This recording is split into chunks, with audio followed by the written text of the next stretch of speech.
le général de Gaulle lui-même, qui, contrairement à ce que la légende veut faire dire, n'a jamais été d'aucun parti, il a construit la Ve République pour que la France puisse échapper à la logique des partis à l'époque.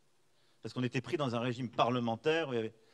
Il disait, mais on me demande de choisir entre la gauche. Mais la gauche, c'est le mouvement, la création, l'énergie, et la droite, c'est l'ordre. Ben, il faut les deux. Et c'est pas ne pas choisir. C'est simplement se dire, on ne peut pas justement marcher avec une seule jambe. Et c'est pas vrai que dans un pays qui a des défauts immenses, on pourrait choisir complètement. Et le constat que j'ai fait en 2016, c'est que si la France n'avait pas fait certaines réformes depuis très longtemps, c'est qu'elle était un peu paralysée par une alternance qui s'auto-bloquait, entre eux, en effet, plutôt des partis de droite et de gauche.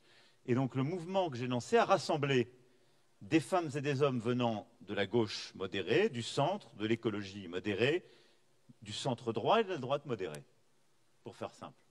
Et plutôt pro-européens. Parce que les gens qui n'étaient pas européens de ces sensibilités n'ont pas rejoint cet ensemble.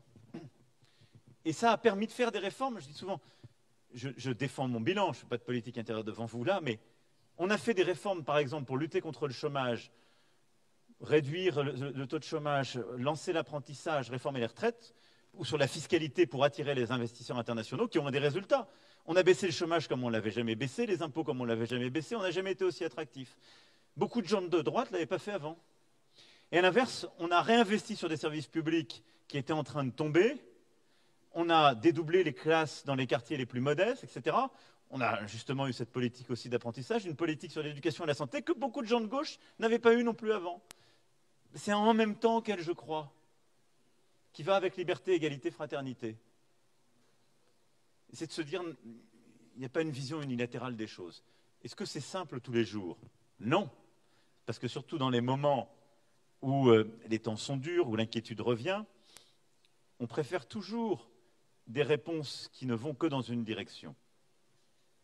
Et je respecte ça totalement. Donc il faut avoir cette capacité d'impulsion et de relancer les choses, pas en donnant des gages de manière politicienne, mais en ayant une vision qui réconcilie ces aspirations profondes qu'il y a dans tous les peuples, et en tout cas qu'il y a dans le peuple français, qui est tout à la fois une aspiration à la liberté, à la création, à l'entrepreneuriat, à l'inventivité, et une aspiration à l'ordre, au contrôle et aux valeurs qui vont avec. Je ne crois pas que ce soit incompatible.